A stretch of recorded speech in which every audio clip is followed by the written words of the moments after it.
Great. Well, thank you, Jeff. Thank you, Sky, for having me. It's an honor. I'm really grateful to see everyone. It's really nice actually just to connect, right? Like, I really look forward to these opportunities now.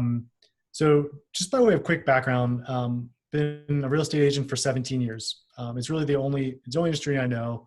It's where I started right out of college. I went to Penn State at the time. I was living in Philadelphia. Now I'm actually coming to you live from my basement in Denver. So, welcome to my house. Um, this conversation, this idea that I want to plant, may be applicable for you right now. It may be something you just kind of file away for the future. Um, and it was inspired by two things happening simultaneously. Maybe some of you guys can relate. If you can, give me kind of a head nod or a hand wave. One was at the end of every month when we do our red light, green light, when we're looking at our P&L and going through every line item of expenses. It's painful. I do this with my partner, Noah, and we look through every line item. We say, is this a green or is this a red? Meaning, is this something we actually need to be spending money on or not? And we got tired of every single month staring at our Zillow bill. I'm just going to call it by name because that's what it was. We were spending $16,324 per month to support our 42 agent team at the time. This was 3 years ago. And the money was certainly alarming. But more than that, we were alarmed by the fact that it really felt like we were renting our business. And if, as we're seeing today, if Zillow decides to change the rules of engagement, like they're becoming a brokerage as we speak, are we willing to bet the future of our team on that? Furthermore, are we actually letting down the agents on our team by not actually educating them how to build their own business? So if they do have to move from Philadelphia to Denver, like I did a year ago, are they SOL or do they actually know what to do next to build their practice? So there's like all kinds of different dilemmas we were experiencing at the same time. So that was one way this kind of concept came up. The second was I was inspired by my happiest client, who also happens to be my wealthiest client. He runs a business that essentially he is paid by car dealerships to come pick up the tires that they take off your car after they replace them, paid to pick them up, and then he's paid by a Japanese company to ship them overseas to recycle them into other products. So you heard me correctly. He's paid to pick them up and he's paid to ship them. He's just making a market. Okay. So that stopped me in my tracks. Not because of the wealth, but because like what stopped me in tracks is how happy he was. So think about it for the minute. How right now, let me ask you a different way. Are you being paid to build your business?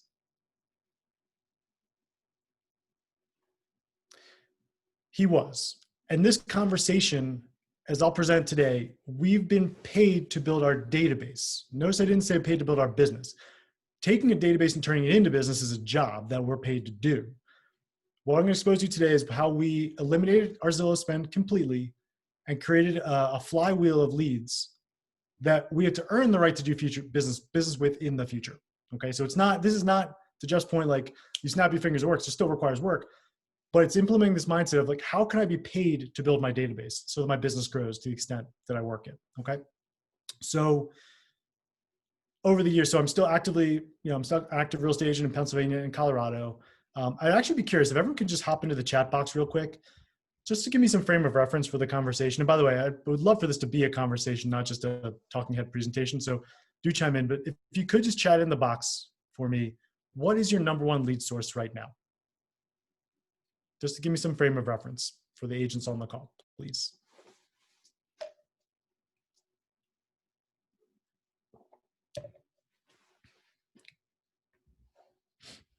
So referral. So that'd be from friends and family, I'm guessing, and past clients. Brianna. Craig says Facebook.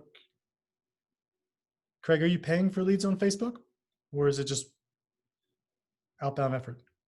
Yes, yes, and yeah. Yes, you're paying for, okay. Facebook ads, and yes, friends and family, sphere of influence. Wonderful.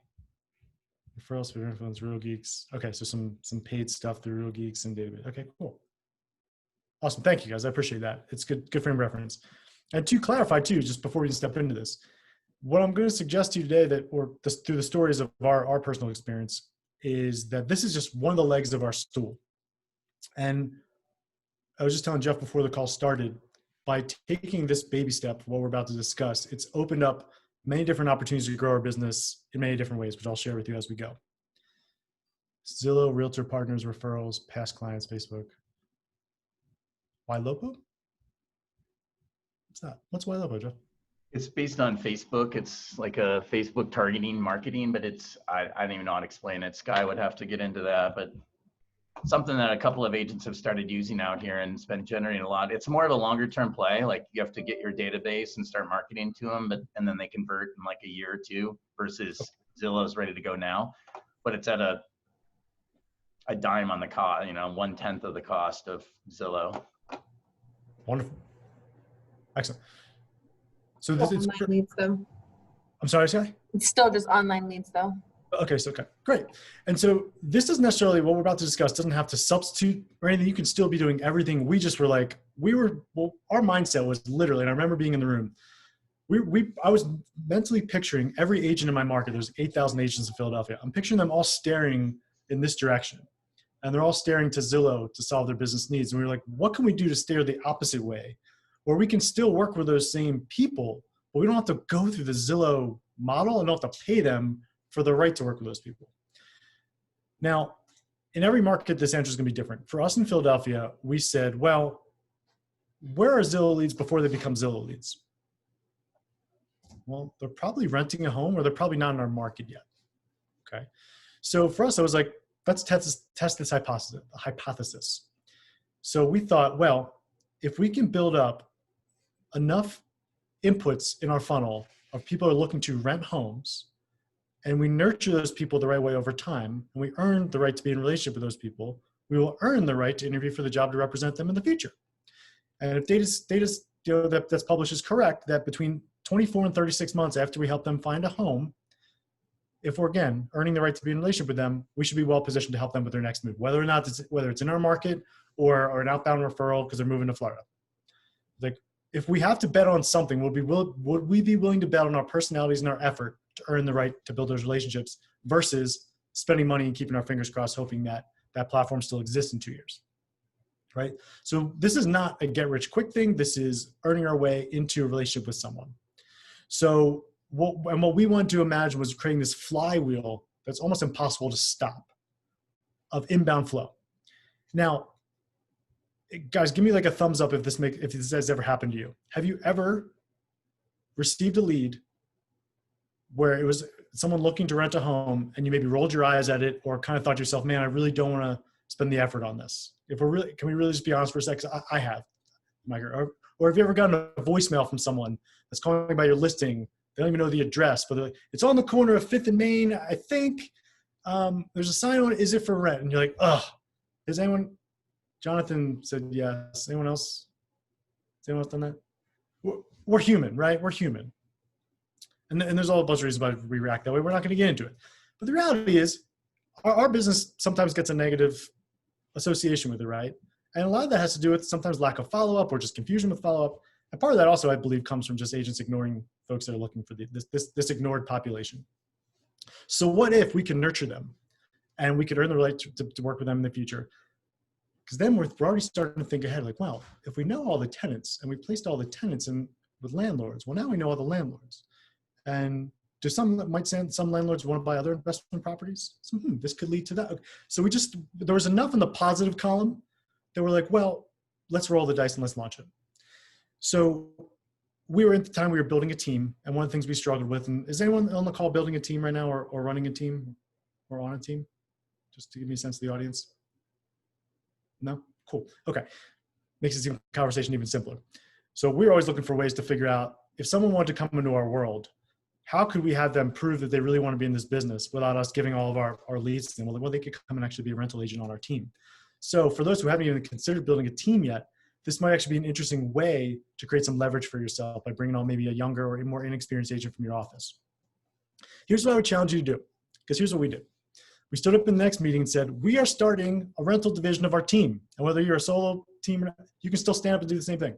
How I know you can do this, because I did it myself in Denver. I'll share that story in a second. You can say, I am passionate about working with renters. I feel like they're an underserved population. So whenever you get those leads to your inbox, and we all know you get them, of people that might be looking to rent, please just send them our way. We'll nurture them. We'll send you a referral fee. I think you'll be surprised the next day you'll have an inbound flux of leads coming your way.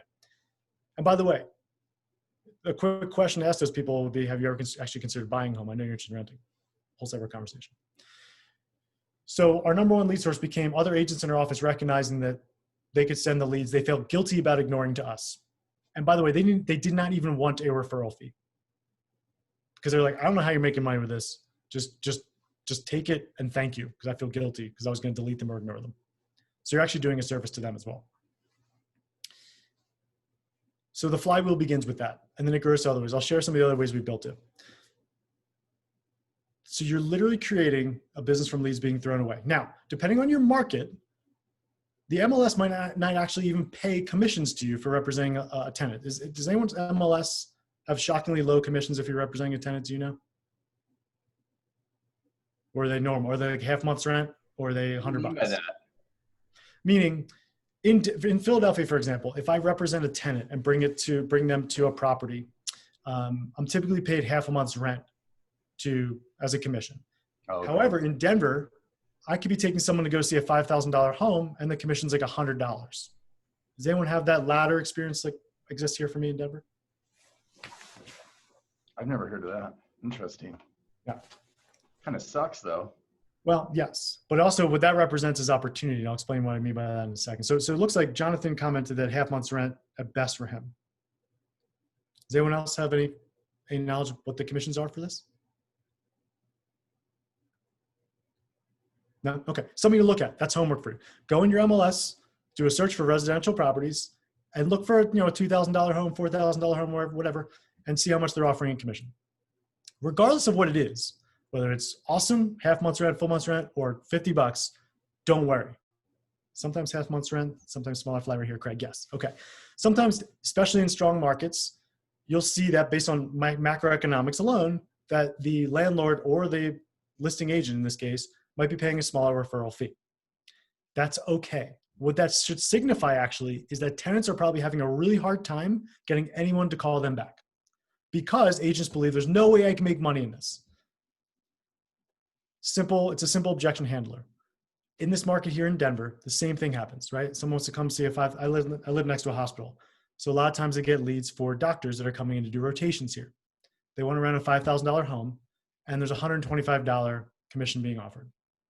This person though is coming in from out of town and is doing what everyone else is doing. They're on Zillow. They're trying to get calls back. They're trying to fly in for one day and view like 15 properties. And they're betting on and hoping that these agents from Zillow are going to show up and do what they say they're going to do, which, as we all know, is probably unlikely. By the time they've gotten to me because they've been referred through another agent in the office, they've already had the pain.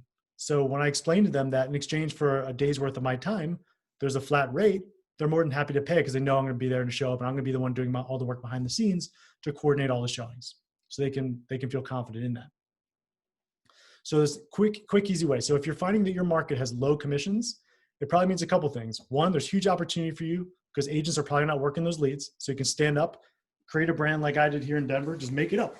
Tenant Nest didn't exist a year ago before I moved to Denver. I just wanted a brand that I could stand up and wear my vest in a meeting to make it look more official. And now every month I get 56 leads on average from agents in my office. I don't work them personally. I teamed up with younger agents in the office and I refer those leads to those people and I earn the commission split in between. So I'm just making a market similar to the tire example I gave you earlier. So again, now I know I'm giving up a part of the commission because I don't feel like running around Denver to show properties, but I'm getting paid to add people to my database that I can then create a very simple and meaningful touch plan that correlates with who I am as a person so they can get to know me over time and I can earn the right to represent them next year or the year after. Think about it. When you think about your database, how often are you blatantly aware of when someone has a compelling event in their life that's going to make them move? Besides the obvious, God forbid a spouse dies, a child's born and they live in a studio apartment. Those are the outlying cases, but how often do you actually know when someone's life is changing without really paying close attention to them on Facebook, on Instagram, on talking to them? When you work with tenants, again, it's not get rich quick. It might be half month's rent, might be 1 month's rent, might be $100. But now I know exactly when that lease begins and ends.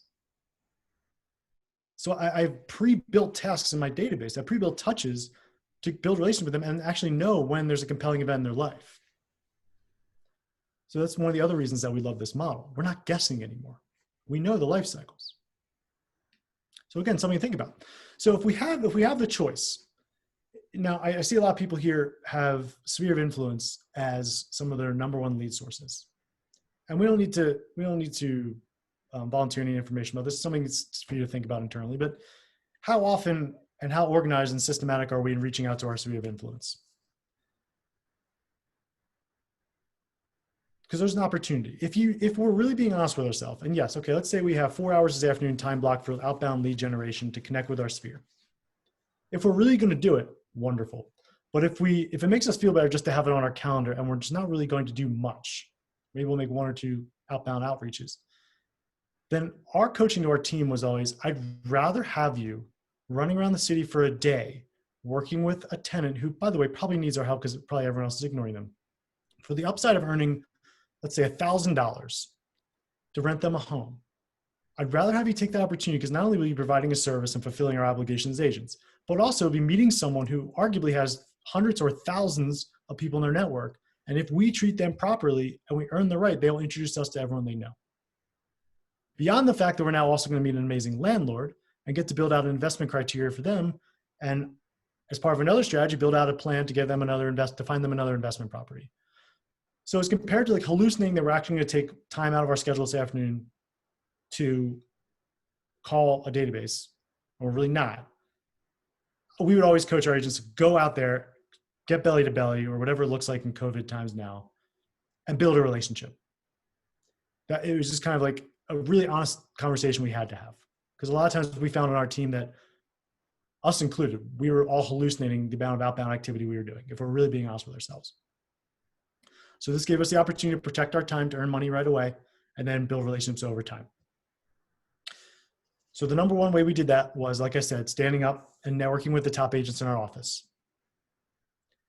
I guarantee you, I literally guarantee this because I've witnessed now, to Jeff's point, in 2 different markets, this happening.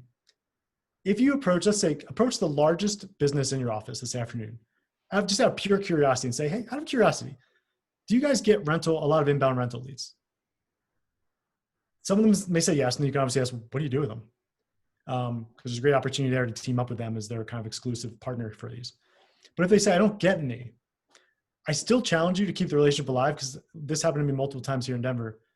They don't think they do, but that's just because they've tuned out to them on purpose for whatever reason.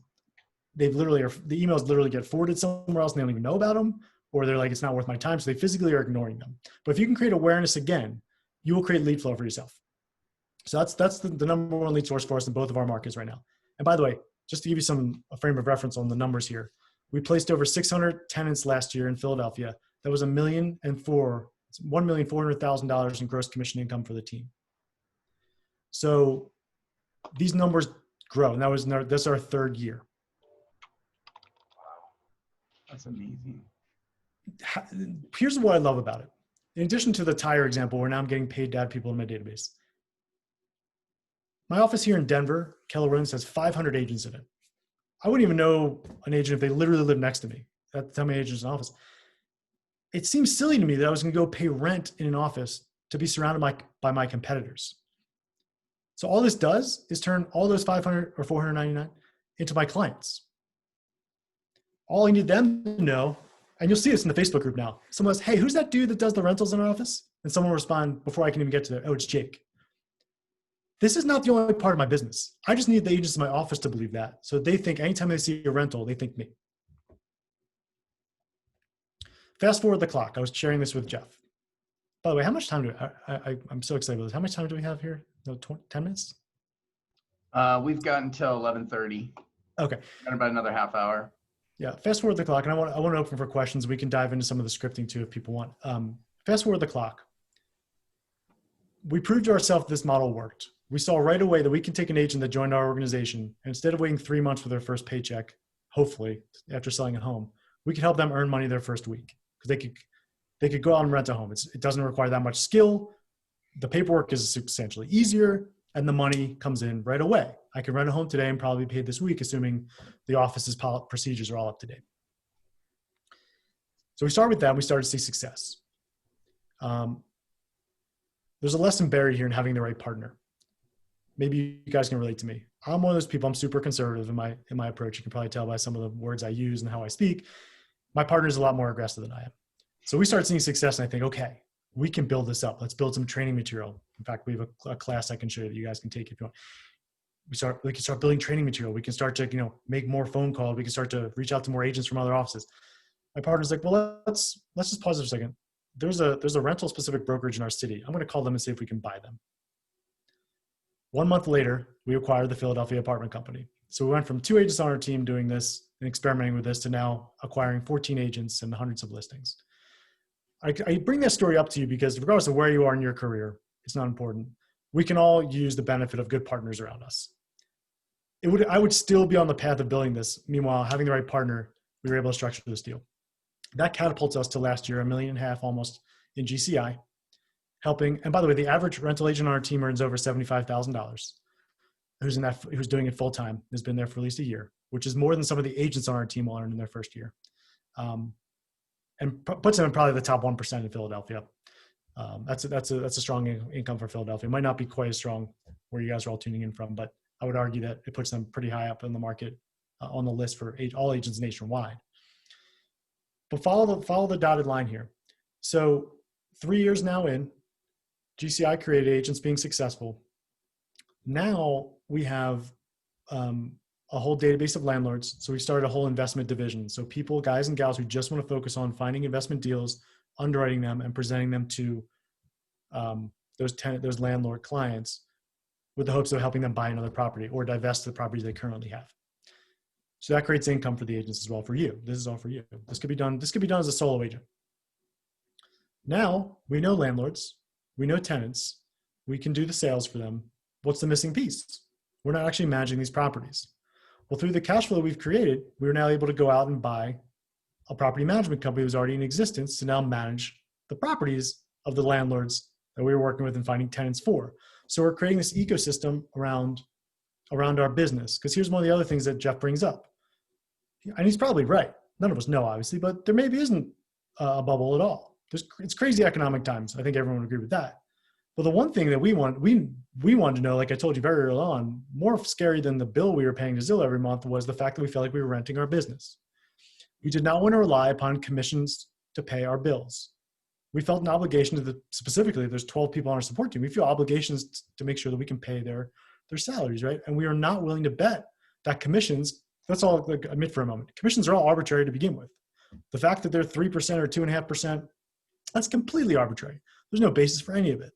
It's not fixed, but it's just kind of like something we've all acquired over time in joining this business. If economics keep playing out the way they are and technology keeps growing faster than we're able to grow as individuals, what do you think will happen to the average commission percentage over time? What happened to the average commission for someone driving a taxi? It disappeared almost overnight, right? So who are we to believe anything different?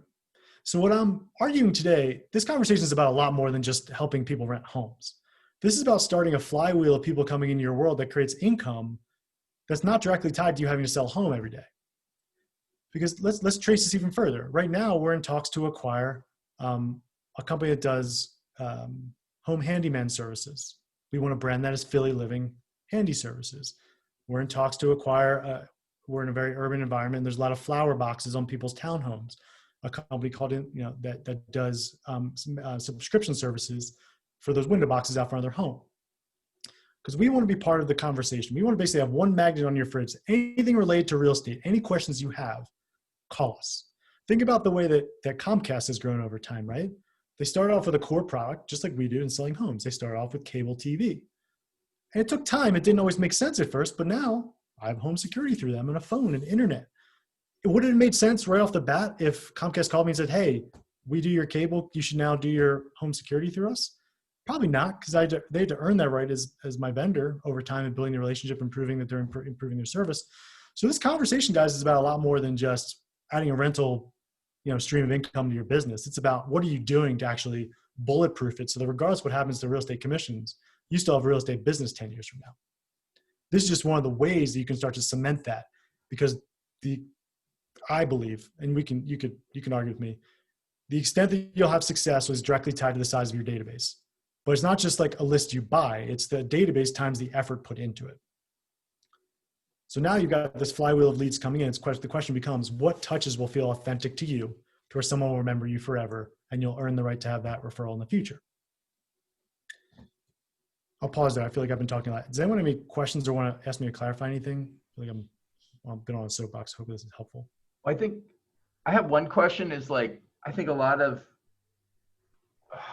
agents, at least that I've been in conversations with, they can get the lead, but the follow-up part of it like falls on the wayside. I mean, you know, that whole thing. So like you're getting these leads in, these rental leads, and now you got to keep track of them. Do you have any recommendations on like which database to use, what kind of CRM? I mean, is there direction there at all that you can give us? Sure. I think my coach tells me this all the time. In the absence of the best tool, use the tool that's available to you. So in other words, I don't care if you want to write down all the names on 3x5 card and stack them up in your basement and just move them along the basement wall as they progress further through your funnel. If that works for you, do it. One of my closest friends is one of the most successful farmer reps in the country. His trunk is literally 3 shoe boxes, and he moves 3x5 cards through his trunk. So whatever feels good for you, do it. I'll show you what I did really quickly. This website you're about to see took me 3 hours to build. It's a template from Squarespace, and it costs $300 a year to operate. Let me pull it up here. I'll show you what I did for the agents in my office. So you go on GoDaddy, and for $11 a year, you buy a domain name that makes sense to you. In this case, Tenant Nest worked for this. And then here's my Tenant Nest website. Their audience is real estate agents. I'm helping them build wealth by taking leads they were going to throw out, and I get to send them back a referral check. And so all they need to do is refer. There's a button right here, refer the rental lead. And all this does is a simple form. We're just going to ask a bunch of the information I know I'm going to need from them. And when they submit that, an email gets generated and it goes onto an Excel spreadsheet. And then all I do is, like I said, I've teamed up with another, because based on my schedule, I couldn't go out and show those leads, but I recognized there was a market there. So I just team up with younger agents in my office. I went to the team leader of the office and said, hey, who can I help? And I have a standing relationship with now 3 agents in my office. I just forward them the leads. And then we have a standing weekly meeting where they report back on where they are. All those leads end up in my database. I maintain contact with them. They get a thank you card from me when they move in. They get gift baskets, like the whole thing. Because I'm willing to give back 100% of the commission I earn to build that relationship for the right to have them next year buy $1 million home here. Realistically, they're in our market. So I'll trade the $1,500 this year for the $30,000 next year. Is that what you're basically you are walking away from any commission on this initial referral just to get the lead into your database? I take a $50 referral fee, regardless of what the commission is. I just earn $50, and I send that lead to the agent.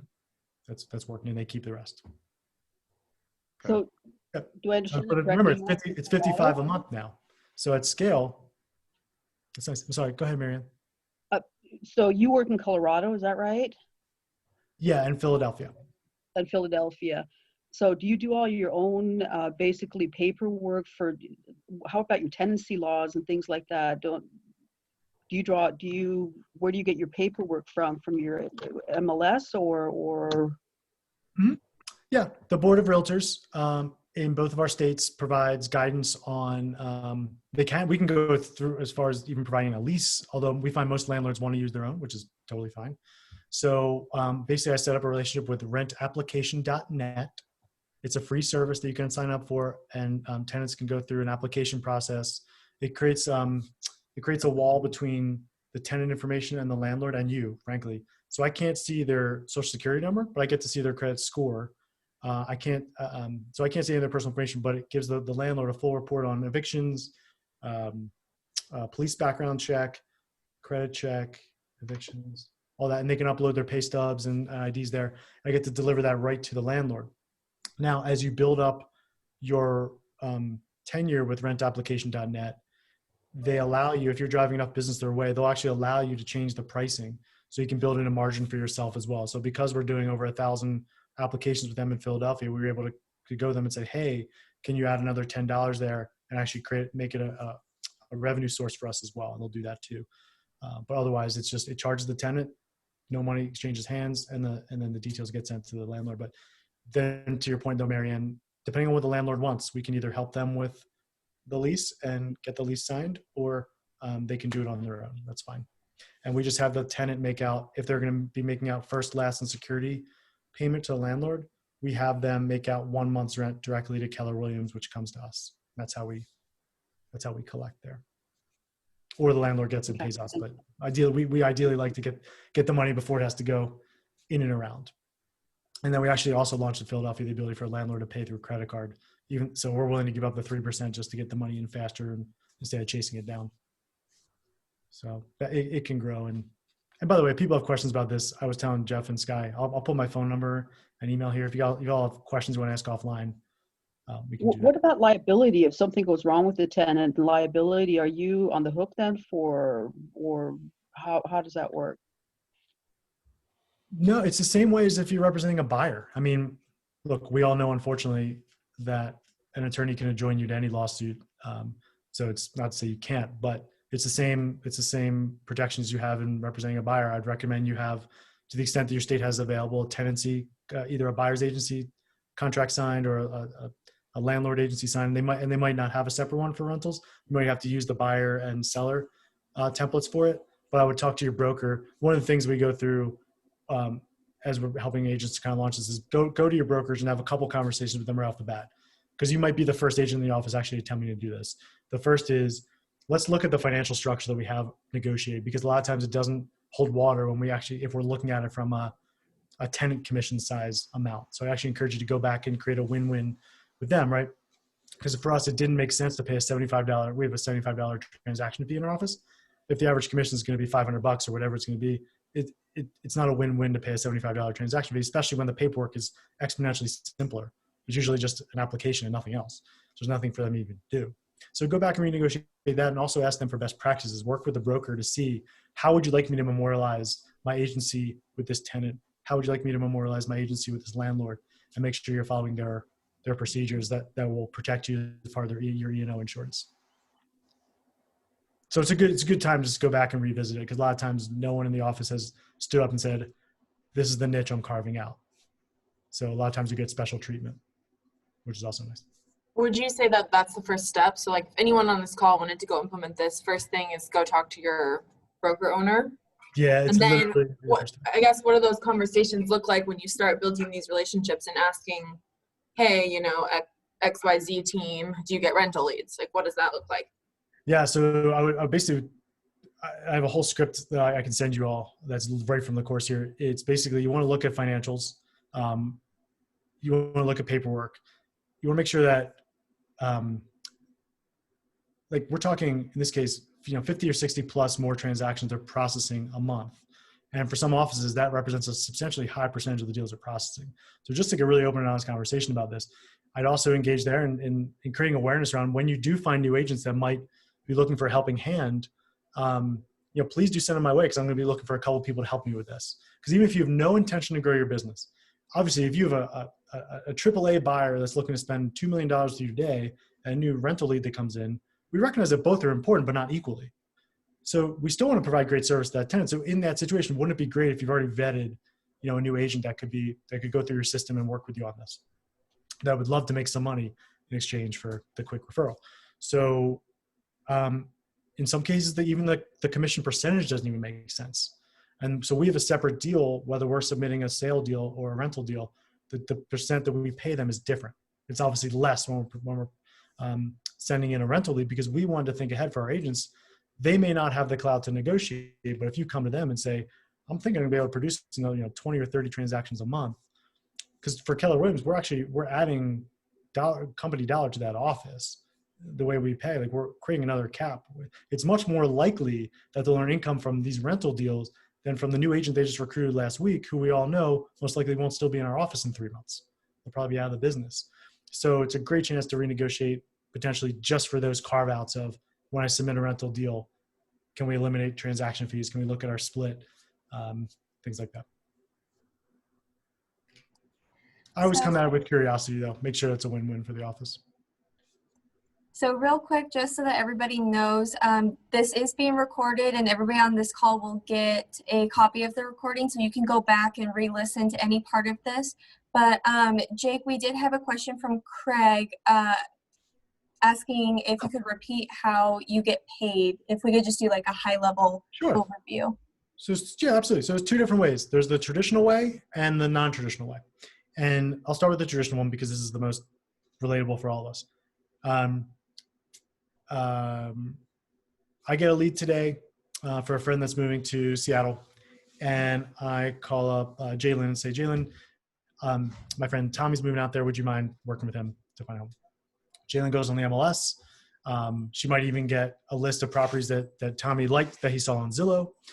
And Jalen will start to reach out to either those landlords or the agents directly, right? So the agents should be reaching out to agents if she's going through the MLS, and she might be reaching out to landlords if they're not actually listed through an agency. The MLS is the easiest. You'll see the property listed. It'll show a commission that's being offered to the tenant agent. You bring the tenant to the property.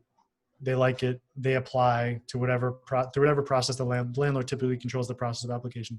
So whatever the landlord wants, Jalen helps get all the paperwork to him or her.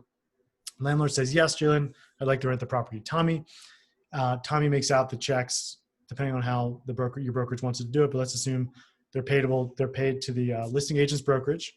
Listing agent will then send you back a check for whatever the commission offered was, just like it was going similar to what it would be if you were doing a sale. So if it's half a month's rent and the full month's rent is $3,000, $1,500 gets sent back to Jalen's office.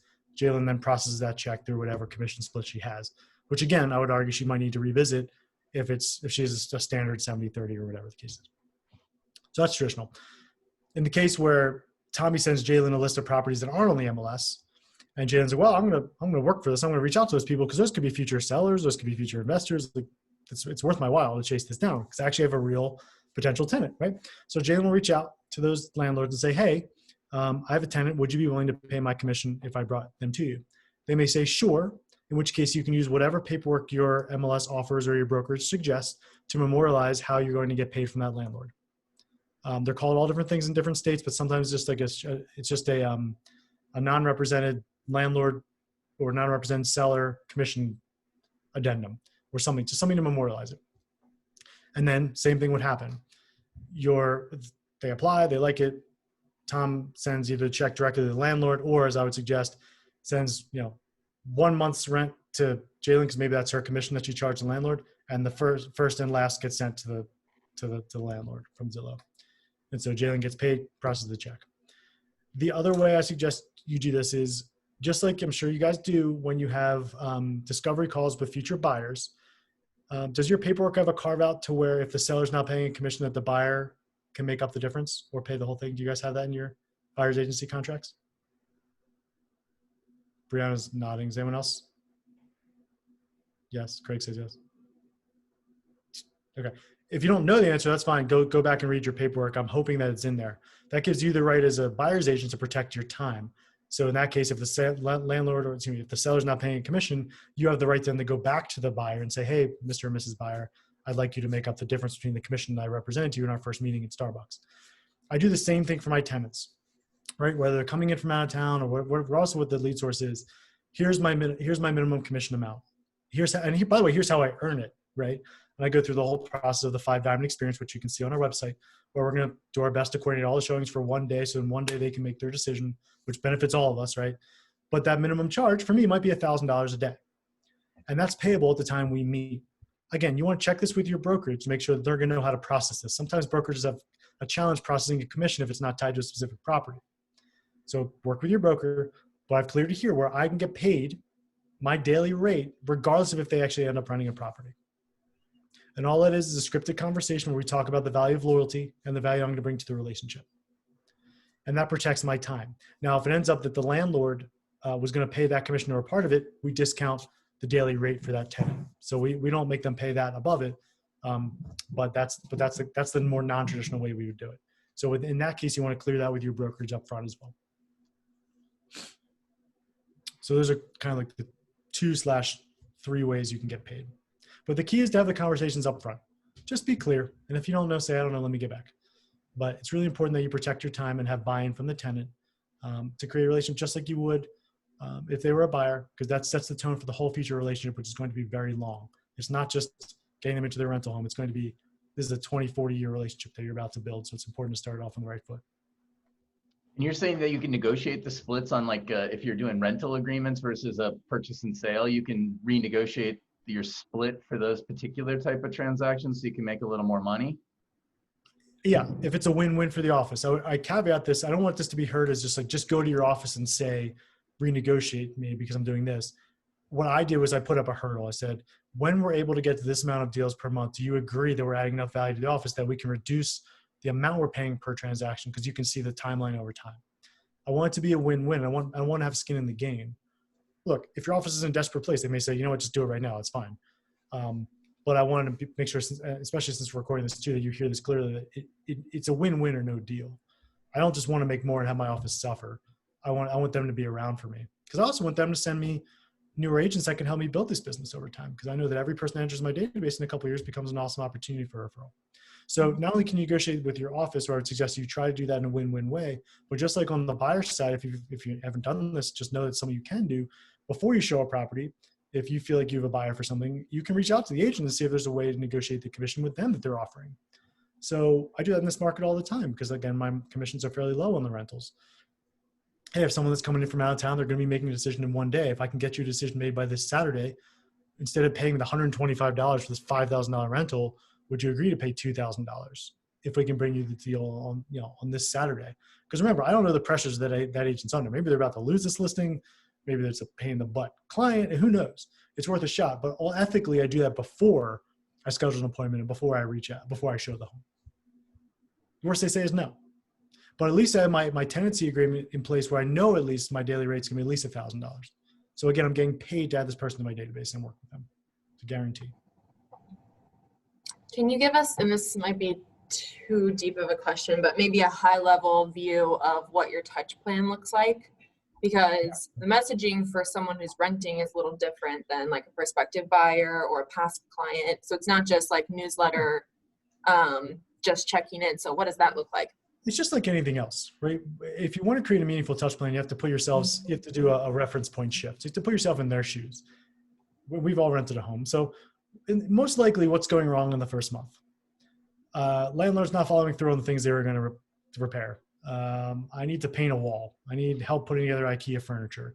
So first month might have touches that relate to that. Like it might just be a phone call, or for us, we deliver pizza the day they move in. Right? We work with a local pizza company and actually puts our flyer inside the pizza box.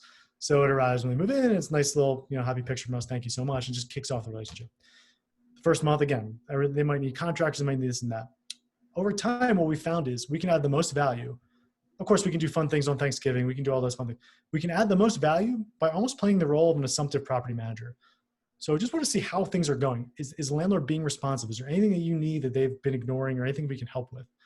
Because then it gives us not only a really nice warm touch to the tenant who probably feels ignored for the most part, or at least historically has. And this is going to be something new that someone's actually calling them to see how they're doing.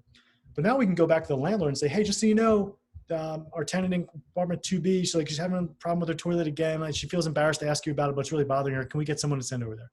By the way, it's been a little while since I've asked you, are you actually looking to buy any more investment properties this year? Or potentially looking to sell any? Right? So we're adding value the whole way. So we're triangulating these touches. So those are obviously great phone touches. For those who like doing seminars, you can obviously lob in every month a little bit of a teaser. Hey, we're doing an investment seminar this month. Are people looking to invest in real estate? I know you're currently renting a home, but that doesn't mean you can't still put your money to work and buy an investment property to create cash flow. Would you be interested in attending? Right? So you can put all these touch points just to see. We have many tenants who don't own a primary home because they can't afford to buy what they want to buy in Center City, Philadelphia, or Denver, but they can afford to buy a rental home in an area they wouldn't want to live. So they can create cash flow for themselves. So just because they're a tenant doesn't mean they still can't buy a home. So it's a great way to do that. So you might have that touch steady every single month. I'm inviting you to an event next month. As we get to month 6, it's our goal to determine, do they believe they're going to re-up their lease in this current home or find another home for rent, or do they believe it's time to start thinking about buying a home? In which case we can start to engage our resources and get them pre-approved and enter those conversations. So that's just these are all assumptions. We don't know if they're right or wrong. We just pick something and we're running with it.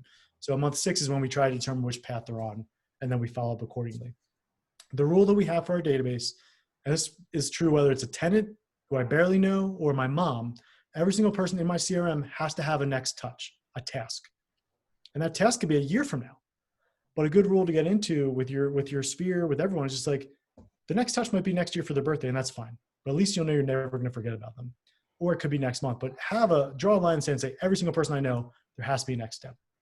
And so with the tenants, it's no different. But our goal, like I said, is by month 6 to determine which path they're on, and then nurture them through that. And landlords have a similar plan.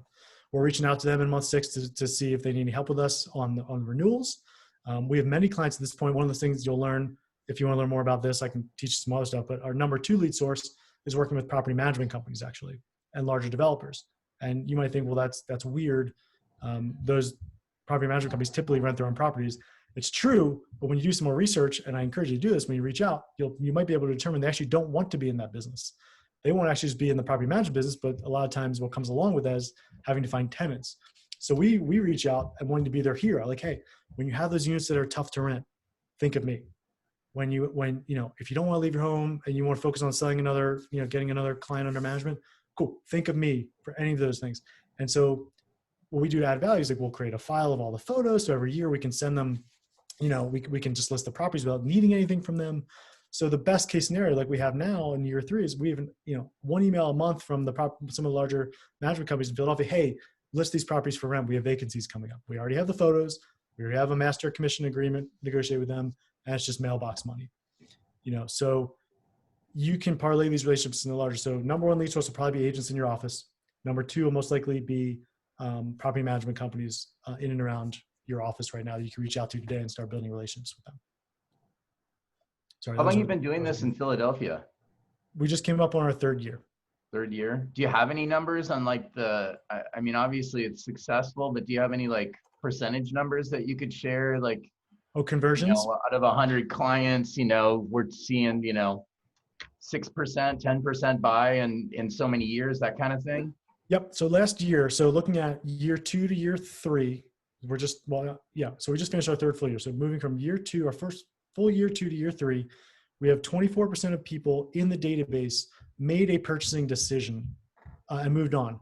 Doesn't necessarily mean they stayed in the market. We might have just gotten a referral fee to send them to Florida, but they did something. The landlord side is easier. For those that haven't been working with investors, it's typically because you don't speak the language yet. So some simple classes, learning the language, can unlock this whole business where we don't have to leave the office typically to get someone interested in buying a home when they're an investor. They can drive by it. We can send them the pro forma and they can say, I'm interested, let's put this under contract and go to due diligence. So the key, while the tenants are exciting and sexy, the landlord is really where you're going to unlock a lot of value really quickly because it's a very black and white part of the business. And you all get these. If you probably look through your email box, you probably have investment things that came across your box and you may have ignored them. Those can just be repurposed and forwarded out to this database of landlords, which again, could just be like a MailChimp free account, or it could be an Excel spreadsheet. Doesn't have to be anything fancy. And you could just have a touch once a month to send them a couple of investment opportunities and just see who's interested. But I think our goal is at least 20% of our database turning over each year, because we're spending money on it. We're throwing parties, we're inviting them to events, we're sending them swag. We're doing our best to pour into them. Because we recognize those numbers though. 24% did something. I mean, think about Zillow leads. Like, what is the return on that? It's usually like 1-2% at best if you're lucky, and you're costing you an arm and a leg. You're basically talking about getting free leads from other agents in the office. I mean, not free, but yeah, I guess they're coming to you for nothing out of pocket up front, right? Yeah, I mean, look, we've all been here. Takes one to know one. I justified an expense for my business by saying I can just sell one more home and it pays for itself. Like, that's freaking dangerous. Before long, you realize I gotta sell like 50 homes a month to pay for all this stuff. I just justified, like, whatever. And Zillow, it's not to say Zillow can't work. I know many teams, many friends of mine that run their business completely from that, and they're very happy. I'm a nervous dude. I didn't want to worry about a lead source getting shut off that I couldn't control. And economically speaking, if things do get challenging for homeowners, it's kind of nice to know that we've got both sides of the market covered. If renting becomes, especially as millennials get older, who knows what that generation is going to want to do when it comes to home ownership. I just want to be positioned to handle it all. And then transition them into businesses that are monthly subscriptions. Like, we're also negotiating with a home security company now. So to the extent that we can, we want to create that flywheel of leads, but we also want to create recurring revenue downstream to where it matters less and less how many things convert. I don't want to have to wake up stressed about who needs to buy a home today. I want that to be icing on the cake. Love it. So this, when done right, this should lead to multiple streams of income, right? You'll rent properties, you'll work with landlords, you'll maybe even one day own a management company to wrap all this into one, and you'll start building other businesses around this. So That's a great idea. Think I of love ways that. to get paid. Think of ways to get paid to build your business. This is just one of them. This is not the only way, but this is one way that's worked for us, and it's a great way to enter a new market, like I just did with knowing no one. And Now, is there a way for them? I mean, it sounds like you've got a plan set. I mean, is there a way for these guys to get more information on this, or? Yeah, so I said this guy and Jeff, so they, by the way, again, really appreciative just to come and talk about this. Like, it's always good just to even air out your own ideas just to see if they still hold water, right? This is a 3-year-old concept. It's like, it's fun to just see what questions now come up. So I shared with them that we basically, I'll show you guys this.